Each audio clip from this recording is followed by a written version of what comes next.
Matt here again, station manager of Axe Media Group. Today we have a classic episode of Crime Time. And today, Dr. Steve Albrecht has a guest host on the phone named David Fowler.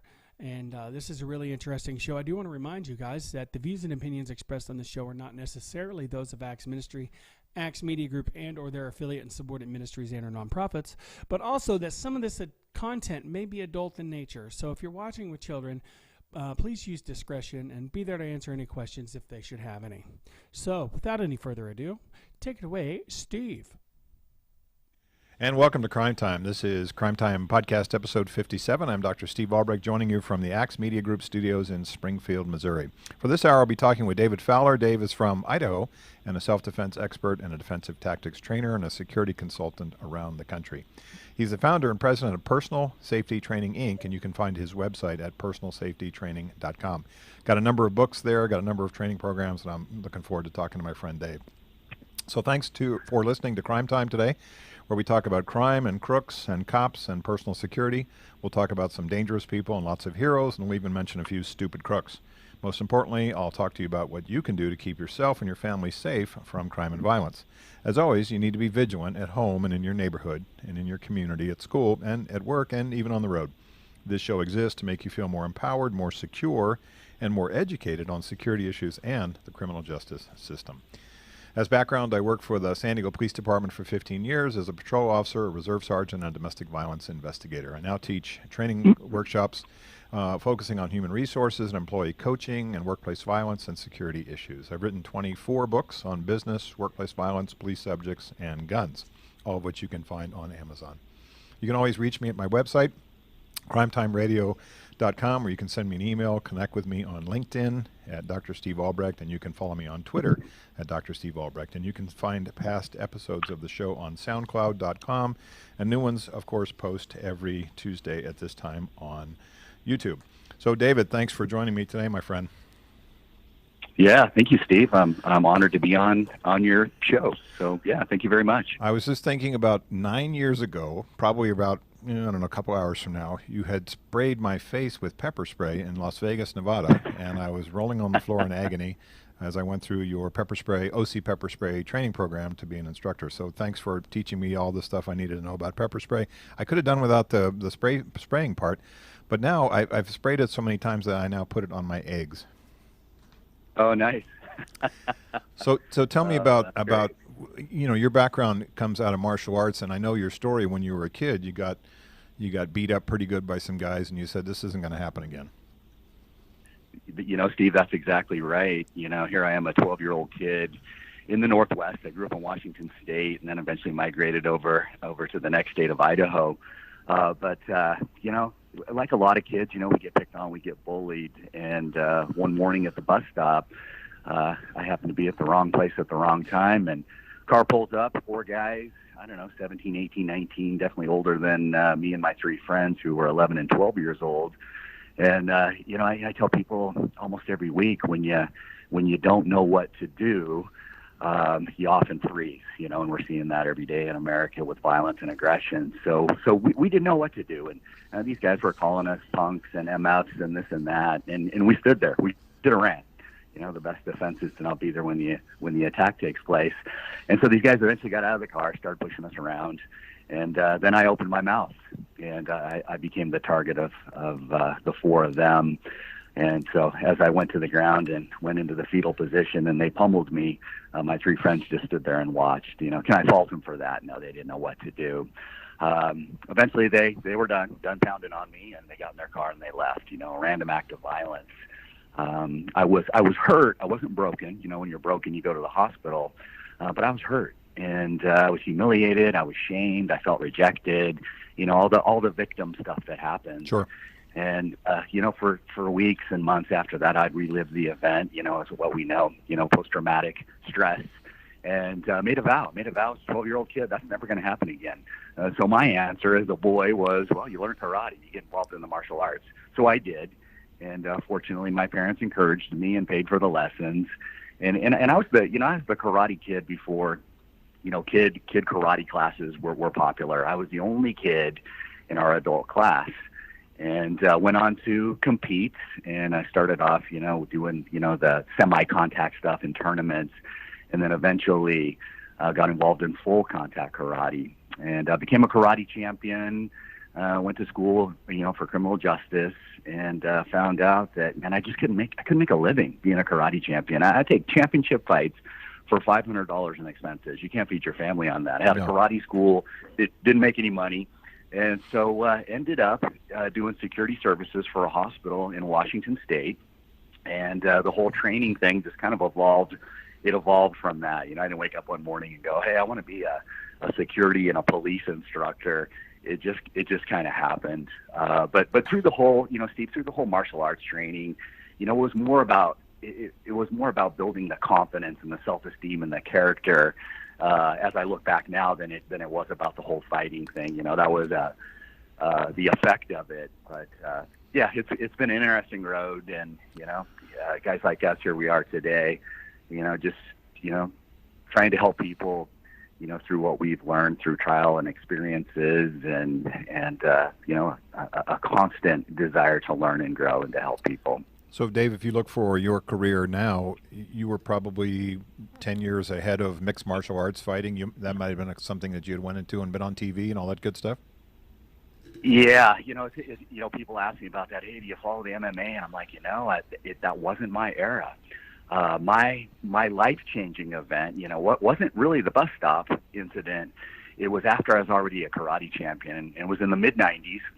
And so here I am, I'm working at the hospital, and I went from security officer to security manager and all that stuff. You get into supervision, and I had my title shot, a world championship, scheduled in Vancouver, BC, in 1996. 2 months prior to the title fight, my dad, who was 52 years old, had a massive heart attack, and we lost him. Wow! And it changed me. My focus from myself through that tragedy went to others, and that's where really I made another vow, is I want to teach people how not to fight. So how to defend themselves, how to de-escalate situations. So that was the event. So yeah, life changing stuff that happens, I think, to a lot of us. Yeah, I've told the story on this show and to my friends, and I think you know it too. And I was 15 years old, 16 years old, 15, I think. I got robbed working at this grocery store in San Diego, and a guy put a gun to the back of my head when I was laying on the ground, and I said, this is never going to happen again. If I survive this experience, and I was a 110-pound skinny wrestler kid. If I survive this experience, I'm going to go be a cop. I'm gonna put guys like this in jail. I'm gonna lift some weights. I'm gonna do some push-ups, and I'm gonna be ready when I get out of college to go be a cop, and that's what I did. And so those kinds of watershed sort of crossroads moments. I mean, my original plan was to be a baseball player. I wanted to play second base for the Orioles. And that experience said, there are predators in this world, and we need to keep ourselves, away from these guys. And then you and I in our world are saying, how do we stop these people from harming our clients, our friends, the people we care about, and our families? So, Dave, one of the things I think that's people really don't know, and maybe they see it sort of on the periphery if there's an event, is how dangerous healthcare environments can be. And you talk about in Washington, but from your experience as a trainer, you've been to healthcare facilities, clinics, and emergency rooms, and on a Friday night or a Saturday night at midnight, these places are dangerous spots. And you look at the evolution now from your day and my day, where the thought of having armed security inside of a hospital emergency room would never happen, and now that's just how it is. Exactly. Oh, exactly, Steve. So our training company, that's what we specialize in, workplace violence prevention. And our client base, I don't know, 80-90% of it is healthcare nationally. And so, we'll meet people on planes, trains, and automobiles as we travel, like you do, especially prior to COVID. That's another topic. But, people would ask you, so what do you do for a living? You travel a lot. And I say, well, we teach violence prevention. Well, that's interesting. Who do you teach that to? And we say, well, mostly healthcare. And people, they tilt their head and go, really? Healthcare? And then I'll ask a question. They go, oh, and the question is this: who wants to go to the hospital? Right. Nobody, right? Nobody wants to go. So automatically, you've got people who are in crisis. They're stressed. And now add on to that having to wait, substance abuse issues, mental health issues. It's a cocktail for conflict.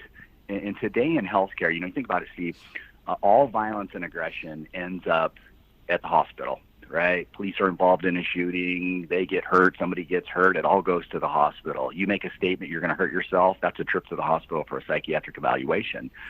So it's, you got departments, obviously, like, the emergency department and psychiatry, mental health, that are prone for it. But really, patients are throughout the medical system, and so there's issues everywhere.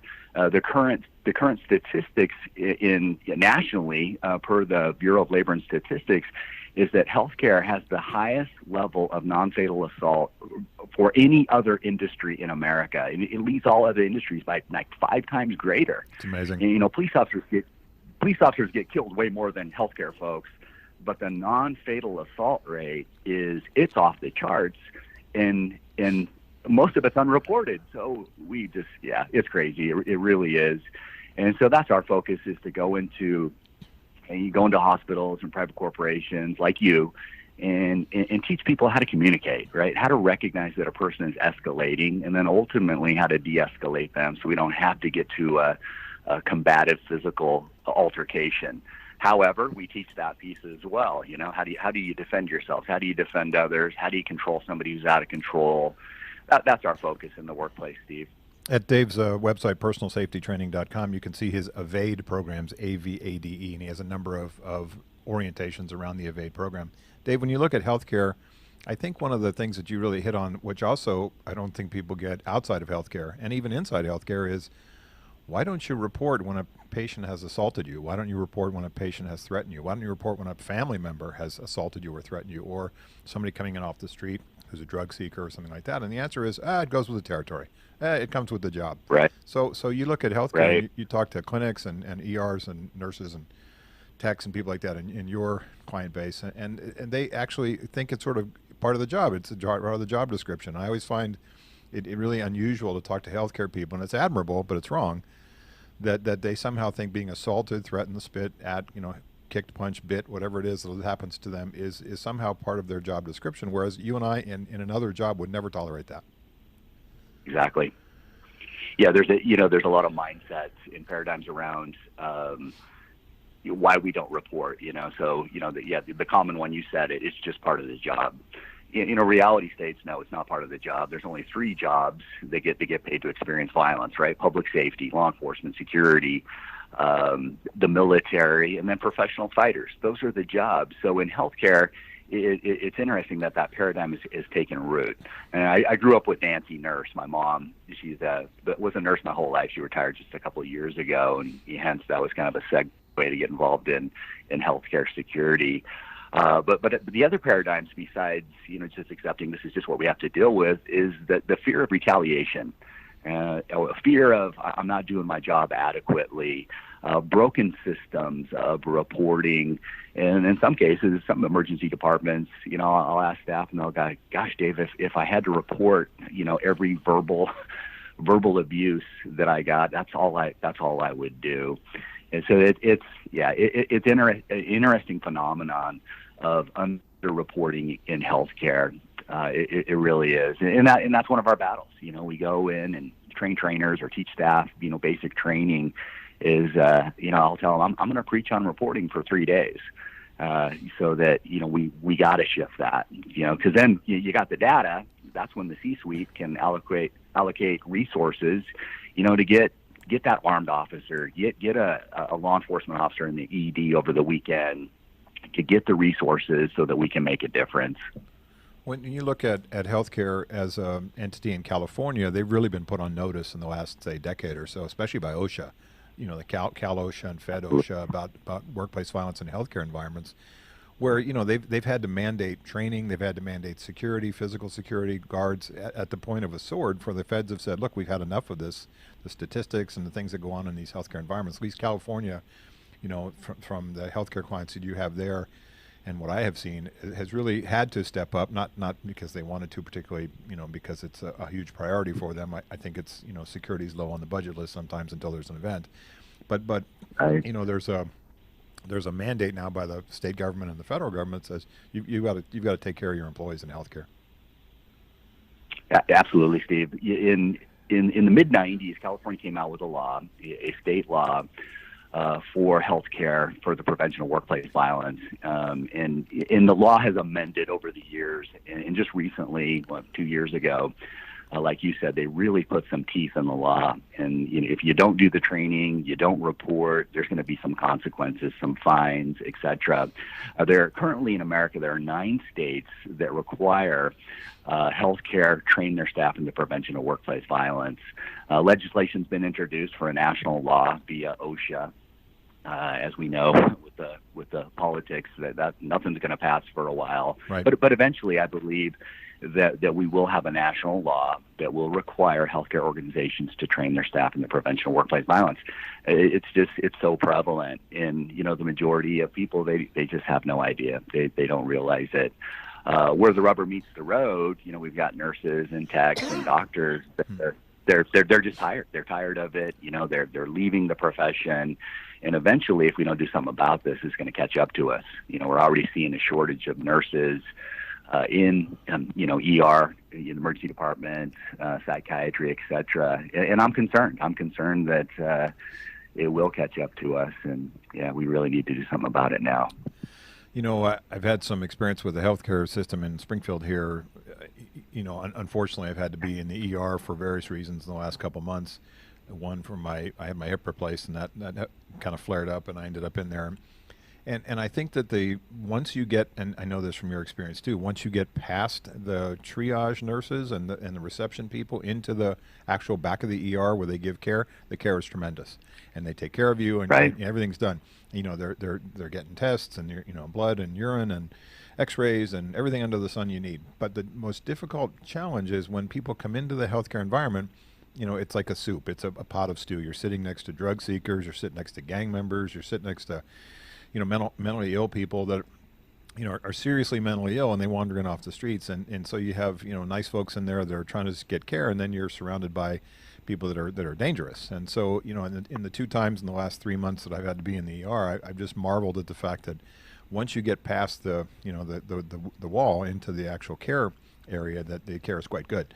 But that's that open area where everybody under the sun comes in, homeless, mentally ill, gang members, etc., off the streets, and mixes in with everybody else. And I feel for the security people, I feel for the staff, and so this triage model that we have for healthcare, I think that's the weak link. That handoff from front of the lobby to the back of the ER. Exactly. One of the benefits, and it's a tough one to say, but one of the benefits I think we've seen from COVID is that hospitals now are having to restrict access. So your patients are still going to get in, to the emergency department waiting area, but they can't bring their friends with them or family. Right. So it's a pro and a con. I can't have my family members with me. But we also you just get less trouble that way. So what we saw, with the pandemic when it started, hospitals nationally said, we're restricting access. And we saw a dip in violence because, more people, more problems, more issues. But now what we're seeing, it's coming back. And the reason I think it's coming back is, hospitals are still restricting access, but our mental health population in America, you isolate people and, they don't have access to drugs, whether those are prescribed or not prescribed. Right. We're seeing a lot of volatility. But you're right, Steve. Overall, it's a cocktail for conflict because you got a bunch of diverse crises going on, and then just average Joe. The average person going in. You're in the middle of this, and so. Interesting times we are in for sure. So you look at the COVID piece for you as a trainer and me as a trainer. I've been on an airplane since February. I mean, everything's Zoom now. And Right. what I still get, and a lot of my clients are libraries, and so there's conflict kind of similar to what you see in healthcare and other kind of retail customer or taxpayer type of things where, there's this conflict over the mask business. So now here we are, Right. 10, 11 months into this mask business and the mandates. And there are still people that make it a political argument with the staff who really doesn't care. They don't want to hear your opinion about the election or the mask. They just want you to wear your mask. So I have a lot of conversations in training, which is, can we provide services to people that don't wear masks? And the answer is, well, no, but sometimes we have to do the best we can in terms of our employees, in terms of space and distance and hygiene and masks and things like that. So how do you, as a trainer, how do you discuss the we have to serve people who come in, even if they're not following the mask mandates. What's your discussion with your clients about that? Oh gosh, the whole mask thing. You're right, Steve. So not only have we seen, verbal aggression, threatening behavior, but for goodness sakes, this whole mask issue has turned into physical assaults, shootings, murders, because people, they just don't want to be told what to do. And so how we address it, I'll give you a couple examples here, is one, just in the approach, how we de-escalate individuals. You only get one chance to make that first impression. So in that initial contact with an individual, and this is a police officer, it's all in the approach. If hey, you need to get your mask on, well, automatically people are going to be defensive. But we approach, to the side where our hands are open, we're non-threatening in our body language, and we ask a question. Sir, ma'am, did you know that to receive care here, to purchase products here, you have to wear a mask? I'm really sorry. But just coming across as a human being, and we all know that tensions are high. People are so ready to be offended, but we're part of that equation as responders. Whether it's healthcare, it's a librarian, a corporate worker, you're in the equation. So that's one piece in it. Another piece on the training side, like you said, you haven't been on the road now for months. We've been a little bit different, because healthcare is essential. But we are getting some hospitals are pushing back, saying, well, we don't want to expose staff to COVID in training. I'm like, well, that doesn't make sense, because I think they're going to be more exposed in the emergency department. Right. And what isn't, so we don't train them. So now we got a higher risk of them being injured because they're not able to respond to situations. I've been on some national calls about it. As far as social distancing goes in healthcare, that's an oxymoron. How do you provide care, put the blood pressure cuff on from 6 feet away? Exactly. You don't. Exactly. So we'll be in Boston next week at a healthcare facility with an open seminar with a bunch of different hospitals represented there. And these are the things that we talk about, universal precautions, for, things that I think trainers should be doing already. Right. The whole mask thing, I'm not fond of it, but it is what it is. If I want to go in the corporate world, the healthcare world, I'm putting a mask on. And the bummer with that, it's hard for people to read me, and it's hard for me to read you, because you're taking 2/3 of the face away, which expresses the majority of our emotion. Well, you're a lot more handsome than I am. I think a lot of people are grateful that I have my mask on most of the time. So. I don't know about that. So we're talking with Dave Fowler. Dave's the president of Personal Safety Training, Inc., and you can find his website at personalsafetytraining.com. Take a look at his Evade programs and the 4 books that he has on there. Do I have that right, Dave? 4 books? I've as far as personal books, 4, and then I've written a bunch of textbooks. They're training books, but nothing to your caliber by no means. On his website, you got Be Safe, Not Sorry. You have Violence in the Workplace, and he has 1, 2, and 3 versions of that book in 3 different versions. He has To Serve and Protect, and also To Survive an Active Shooter. So take a look at that at Dave's website. Sorry, Dave, at your clients, pretty broad brush. You have hospitals and clinics, you have casinos, transit authorities, museums, event centers, hotels, utilities, colleges, and universities. Each of those really has a kind of a unique, in the COVID era, kind of an issue now. You look at colleges and universities, and they're not on campus. And so, some are, some aren't, but a lot of kids aren't on campus. You look at utilities that are, your clients that's an essential business. Those people have to go in the field and do their work. Hotels is a super dynamic issue now in terms of the virus. Event centers, that thing doesn't, those things don't exist anymore. Museums, a lot of them just went to sort of a virtual model. Transit authority, another required business. But talk about casinos. I mean, they're sort of in there's a unique emotionality that I see in casinos. You watch the TV shows, the commercials. You have a lot of really handsome young people or handsome older people, winning money and throwing their hands in the air, and everybody's excited. Oh yeah. And they're all wearing, nice dresses and blazers, and they're eating really good food at the casino. And then you go to a casino and people smoke, and it's noisy, and it's, there's a lot of stress there. I look at, I've done a lot of casino work, and it's like, wow, this place is, there's a lot of guys in there that, it's Tuesday afternoon and they've just lost $3,000. Right. What's your sense of casinos in terms of sort of, the COVID and the emotionality? It's not always, the friendliest place on earth, unlike what the TV commercials show us. Yeah, exactly. From the protection perspective, fights and assaults, they do happen. Vegas is really seeing an increase right now. We were in Las Vegas last week, first time this year. Usually there a number of times because of our client base. But dealing with drugs and alcohol, obviously in the casino environment, people that are stressed because they're losing, those are the big issues. Theft, places like Vegas and other, we also do the tribal casinos. They don't see it as much, but where you're going to have money, you're going to have predators that are going to want to take advantage of people. So those are the big threats on the security side. And of course, we go in and teach staff and powers of observation, how to approach people, and then there's standard operating procedures for handling money and that kind of thing. But it can be volatile. I don't think it compares really to healthcare in the level of aggression and violence that they're seeing. Right. But they definitely need it. They need training. Without training, what do? We fight, flight, freeze versus being responsible. Another big issue. This is interesting with the casinos.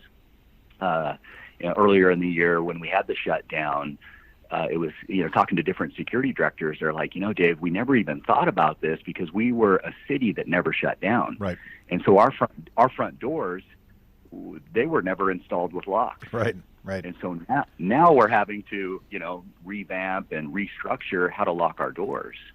And now things are open but with social distancing and everything, it's a different dynamic. You're having to be screened when you come in the majority of the casinos. They're checking your temperature and those kind of things. And of course, the mask mandates. It is a new world, that is for sure, because of COVID. And there are some pros. I hate to, don't want to be negative Ned here, but there are some pros to the COVID. Well, in regard to security. Yeah, I think, I just saw a travel book that was written by an international travel guide, a million miles a year, kind of a flyer. And, he was just talking about all the things that you really take for granted in terms of, what we touch and, whether it's elevator buttons or it's, restroom door handles and, your phone and all these things. And, actually I read the guy's book and I get a little paranoid because everything that we touch has got microbes on it. So you think about all the things that you touch, and there's some horrible statistic that 30% of people don't wash their hands after they go to the bathroom, which is creepy. And right. one thing about the pandemic is really not only does it help us in the COVID piece, but also the flu season piece, which we're coming into. And so I don't discount the I don't discount the value of a lot of these preparatory safety precautions, especially if you have the kind of work as your clients do, which is high human contact, a lot of people through facilities, either as customers or patients or taxpayers or whatever it is. So that part, I think we'll get some benefit from the COVID in terms of maybe just advanced hand washing and other things that really protect everybody from all the stuff that's spread around. Right. Yeah, Steve, and our universal training precautions, like most people, I had to post a COVID page on the website, and it's still up there, and with some videos on how trainers can conduct training in the midst of pandemic, right? So if violence and aggression isn't going anywhere, we still need to train staff. And so and these precautions, I think they're not going to go anywhere, and I think it'll just be the standard, even student to instructor ratio. And we used to do classes, we'd have 24, 30 people. We're lessening that so we can keep the social distancing, having everybody wear the nitrile gloves. You think about that as a police officer or a security officer. Would you ever go hands-on without gloves on? And we go, well, heck no. But then we get to the training environment and we don't wear gloves. Right. So just these little things. And, I'm also advocating wearing long sleeve shirts. We're teaching how to do a takedown or handcuffing, those kind of things. There's going to be some contact. And so let's minimize the skin exposure by covering it. We'll have clients that go, well, we want to do all this. We want to do it virtually, and we don't want anybody touching one another. And at this point, I think that's impossible. I really do. How do I teach you handcuffing without putting the handcuffs on, or a takedown without doing the takedown? And then I have to laugh and go, okay, you're an essential worker. You're dealing with violence and aggression on a daily basis. and you're more concerned about the exposure to your staff that are following PPE requirements, universal precautions every day, but you want to expose them to violence and not give them the training. So, oh yeah, that's my, I'm on my soapbox, but that's my rub for sure. Let's talk about, speaking of skin contact, let's talk about pepper spray for a bit, because I want to get your take on it. I'm a big fan of pepper spray. I think OC pepper spray is really a useful, self-defense weapon, and I think a lot of people don't understand it. I also want to thank you, David, for introducing me to Eduardo Montez, who's one of the best pepper spray, besides you, one of the best pepper spray trainers I've ever seen. Really a good dude.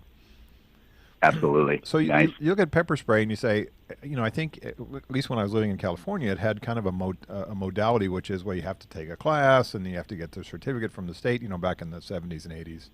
And then they came through and said, well, this is ridiculous. I mean, this stuff sells at Walmart and you can get it at the sporting goods store and things like that. But I still think there's a mindset with people that they don't understand how pepper spray works as a protective weapon. And I think, if I look at my daughter, who's 27, and I got pepper spray for her as soon as she turned 18. I said, here, put this in your purse, but don't keep it in your purse, keep it in your hand. And I think there's a whole mindset, especially for women, which is, well, I have this on my key ring, or I have it in my purse, and it's the little lipstick size one where the OC is not strong enough, the concentrate is not strong enough, and I can't get access to it. And I've never actually sprayed it to see if the spray works, and I've never actually, I know this is your advice too, I've never actually tested it on myself, a little dab on it to feel what it feels like. So talk to me about kind of a mindset for the average person if they were to think about pepper spray as something to carry on their person. Yeah, great question, Steve. And gosh, you hit on the keys there. It's a false sense of security for people. I have it in my backpack. I have it in my purse. It's in the car. It's not in your hand. And so in a self-defense situation, if it's not readily available, it's no use to you. And if you haven't sprayed it, you don't know what's going to happen. And see, these are just the common things that people they don't understand. They're unaware of that, and so hence it's a liability to you versus an asset to you. Pepper's been around for thousands of years. The Chinese armies would take black pepper, mostly, in some cases red pepper, and they would grind it and burn it, and the pepper smoke would blow into the enemy lines, causing a diversion, a distraction. It's an irritant. The samurai, the Bushido, would also grind pepper and blow it into their opponent's eyes. You take the eyes away from the attacker, the opponent, the aggressor, whatever you want to call them, you have advantage. Pepper, today we used to, when the first formulations of pepper came out in the 70s, and then it really took, it really got acceptance into the law enforcement world into the 90s, and, thousands of police departments, oh yeah, we got to have pepper spray. And it was just an aerosol spray. And then, now with Taser, we see security and law enforcement. Pepper's not as popular, but it is a great tool. In today, the different delivery systems, I'm worried about spraying it in a hospital because it's going to affect everybody. We got gel sprays now and stream sprays. So the potential for secondary contamination is so lessened. Foam sprays. I love the tool. I give it to all my family members, but I give them a law enforcement security grade pepper spray. Now, I get no plug for this, but I get nothing for this, but I'm going to plug a company called Sabre. And LAPD, NYPD, two biggest police departments in the country use their product. And Sabre is SABRE, and you can Google them. But they've got a bunch of civilian versions, and you can get a canister that also has got the trial spray. So you put the inert in, and you teach your family member, okay, go ahead and spray it. Here's how it's going to come out. And that's the goal, right? You spray to the face of the aggressor. It takes their eyes away. It irritates them. And then you run and report it to the police for security. So it's there's, when you go through a law enforcement security training like you did with me, we're going to look at, cross-contamination. We're going to use, what you advocate, contact and cover. Right. You wrote the book on that. So there's all kinds of tactics and techniques. But for the average person, have it in your hand, spray to the face. Make sure you shake it up so that the mixture is, it's going to work for you. But also know this, it's not going to work on everybody. It's going to work on most people most of the time. There is no 100% self-defense tool. But I'm I am a big fan of pepper as well. I like your training modality, which is also not only do you draw, shake, but also you warn, right? Step back, I'm going to spray you. Step back, get away from me. Get back. And then people Yeah. hear that, and also don't spray the back of your hand. That's important. If you're going to put your hand up to sort of protect yourself, don't spray the back of your hand. I've seen cops do that. So my thing about pepper spray, and I'm a huge fan, is I think people don't use it enough. I think they get homeless people, mentally ill people, angry, scary, violent people come too close to them. I think pepper spray would be useful to keep them away. And then the second is, I think we're sort of stuck in this sort of 1960s protest, fast forward to today, Portland, Milwaukee, Minnesota, New York, where cops are using, tear gas now, or whatever they call tear gas, pepper spray now, and various forms Right. of that, which the news media just kind of, goes back to the 1960s where we're blasting these poor, peaceful protesters that are standing around, the ones with pipes and the ones with, fire bombs, those peaceful protesters. So I think there's a connotation to pepper spray, which is negative. You agree? Or I do, and often, without the knowledge and understanding of what pepper spray is, pepper is a food product, right? And so the main ingredient that most manufacturers, when it first came out, was cayenne pepper. I thought, oh my gosh, it's any of the pungent, fleshy pods of peppers. I know Sabre, I know the owners, and they buy a ton of their peppers from Indonesia. These peppers that I can't even pronounce the names. But it's a food product that often gets categorized as a chemical spray. Right. And so the chemical sprays, are the tear gas and the mace. And the effectiveness between all three, I'm going to put pepper at the top. But it takes a bad rap because we think we're spraying chemicals on people. And you're right, these peaceful protesters, it's going to wear off. The studies that have been done, to my knowledge, I do not know of one in custody death that pepper spray was the leading contributor to the death of the subject. It's other factors. So it gets a bad rap by the media, but I think it's a great tool. It's one of my self-defense favorites. I teach any family member, any person in a matter of minutes how to use this self-defense tool. So, Right. How cool is that? And you look at and you know this better than me. What's the best sort of ratio? You see sort of, 0.25%, 1%, what's the ratio, especially for the Sabre products that seems to be the best bang for the buck in terms of the actual ratio of the OC in there? Exactly. Well, when pepper first came out and was introduced to the law enforcement security realm, it was rated by what's called Scoville heat units. And Wilbur Scoville, a pharmacologist from the 1900s, it was a way of testing the heat of the pepper, ultimately by tasting it. And so that's been replaced by what is called high-performance liquid chromatography. And why I plug Sabre is because they test every lot. And so now they still mark their brands with 2 million Scoville heat units, which I think is a baseline. But the capsaicin level is really what puts the pungency in the spray itself. That's Right. What's extracted from the capsicum. So you hear this term OC. Well, what's that? It's oleoresin capsicum. So it's insoluble in water. That's what puts the punch into the pepper. And so you want a product like that, but there's others, Fox Labs, The Guardian, Airco, Defensive Technologies. These are all, law enforcement grade, security grade pepper. It's not your knockoff Right. stuff that you're going to get at the Big Five store. You get what you pay for. Office And Depot. for goodness sake, yeah, exactly. For goodness sakes, you can Amazon almost everything today. So, it's not restricted for most people. You do want to check, you do want to make sure whatever state you're in that you're lawful in whatever you carry. And there are some restrictions in different states. So we always encourage people to do some Google, do some searches, and make sure you're lawful in everything you do. Sure. We got about 5 minutes left, Dave. I want to talk to you in kind of a pivot here and just your opinion. One of the things that I find troubling in corporate America, whether it's public sector or private sector, is the lack of sort of a policy initiative, a national policy initiative on bullying. And so I know that, from your work, you look at how things escalate. And you say, Right. How much of workplace violence can we tie back to the desire for revenge?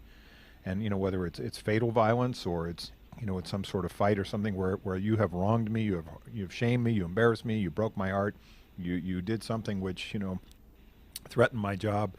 And you look at these perpetrators, especially in the workplace, who have revenge on their mind. And so much of this goes back to how they were treated by their employers, by their coworkers, by the HR department. I always talk about, how we do terminations with empathy and dignity and things like that. So kind of talk to me about Absolutely. your sense of bullying. We have a national protocol in this country about sexual or racial harassment. There's policies for it. There's consequences. There's support for victims. But I don't see, there's no, and if you look at schools, why aren't we using a model which is similar to what we see in schools as to how we handle bullying? So what's your take on sort of where we need to be in the bullying piece? Oh, I 100% agree with you, Steve. Bullying, it's a form of workplace violence. And unfortunately, in industries, or even if you want to use the term culture, it's ingrained, right? In healthcare, I'll have staff fill in the blank. Nurses eat there, and they all say young. And so it's that form of hazing. Let's pick on the new recruits, and get them prepared for the real world. So it can happen in healthcare. It happens in the police department. It happens in the fire department. It happens in EMS. It can happen in security. It happens in the workplace. But I think that the national awareness that I'd like to see is that one is this harassing behavior towards one another is a form of workplace violence. So just having that awareness that, okay, you're on notice that this is unacceptable and we have no tolerance for this. If we do want to prepare the new recruits, the newbies, for the harsh reality of the world, well, there's other ways. Right. It's called empowerment, building confidence and skills in individuals. That's where I think we need to go with it. And you're right. What we're doing in our school systems, and everything is about awareness. That's our first A in our evade training programs. Everything in life begins with awareness. Have you ever said this? I would have done that, but I just wasn't aware. So raising the awareness of what bullying is and the problem that we're having, because it leads to big stuff, right? I come back, person comes back now and shoots that person that's been bullying them for months, years, however long, and it's an issue for sure, Steve. So, I've interviewed 3 workplace murderers, a guy that killed 2 people at a company in San Diego, Elgar, and then another guy that killed 2 people at General Dynamics in San Diego. And then I interviewed Scott DeCry, who killed, 8 people inside his ex-wife's beauty salon in Seal Beach, California. I interviewed all these guys in prison. Oh, yeah.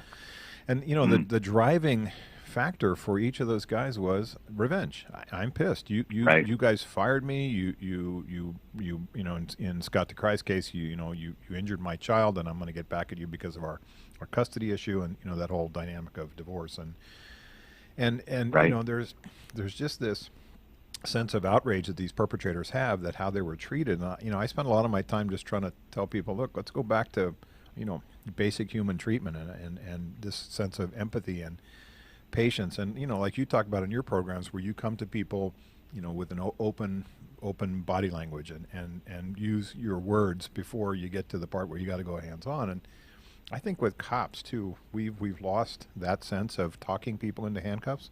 I mean, I look at my right. old days, and we didn't have tasers in my day. It was they weren't around. The only people that had them were sergeants, and by the time they got there, the situation either got really worse or it got solved. And so now you see cops that are taser happy, and they're zapping people all the time with these things. I think we moved away from pepper spray as being a useful police tool. I think we moved away from the ability to give cops the real de-escalation training. And so you look at these defund the police programs and things that folks want to do in all these cities. There's a sense that I think cops are still not taught how to use their words and as well as their bodies. And I think there's a leap sometimes for cops to go hands on too soon.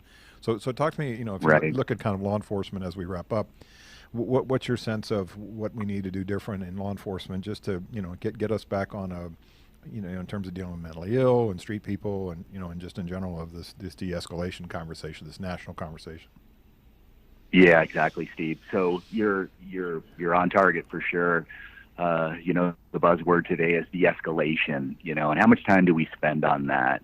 So your average police officer today is expected to respond to a multitude of situations, and they're micromanaged. The spotlight's on them, the camera's on them for everything that they do, but we give them hardly any training. They go through the academy, they get some, so whether that's 2, 3, 4 months, whatever that may be. and then they get some annual refresher training, some compliance training. But really, is it effectual? Are we? So that's how I look at it. So defund the police, that is absolutely ridiculous. So you're going to have some major anarchy if we get rid of public safety officers. Do we need some reform? Yeah, I believe we do.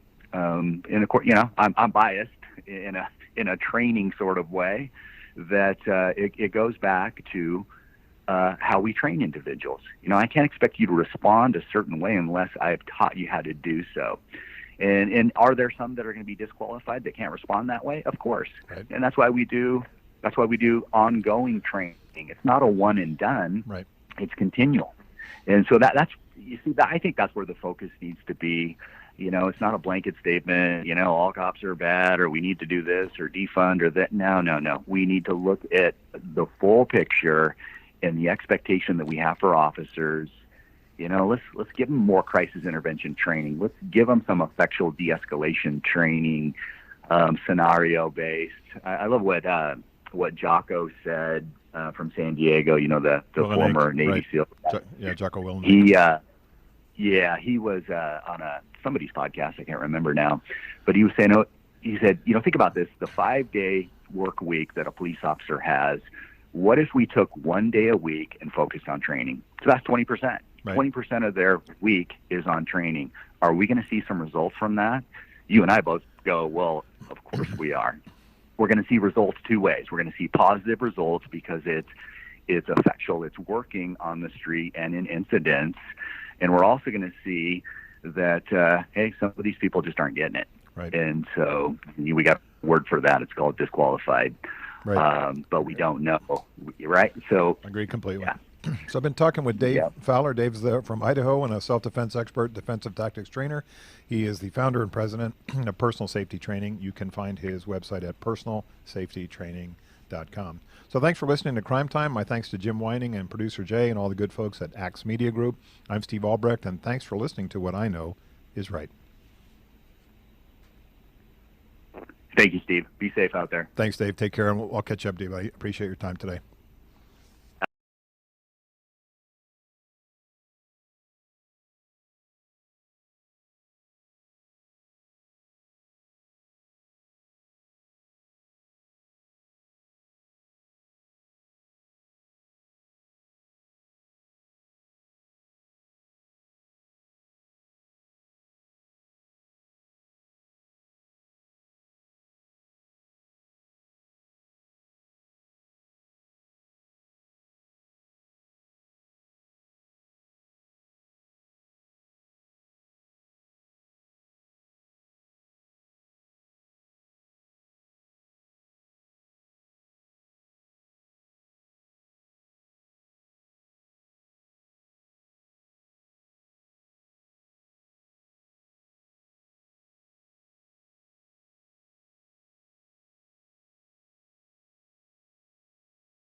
Hey!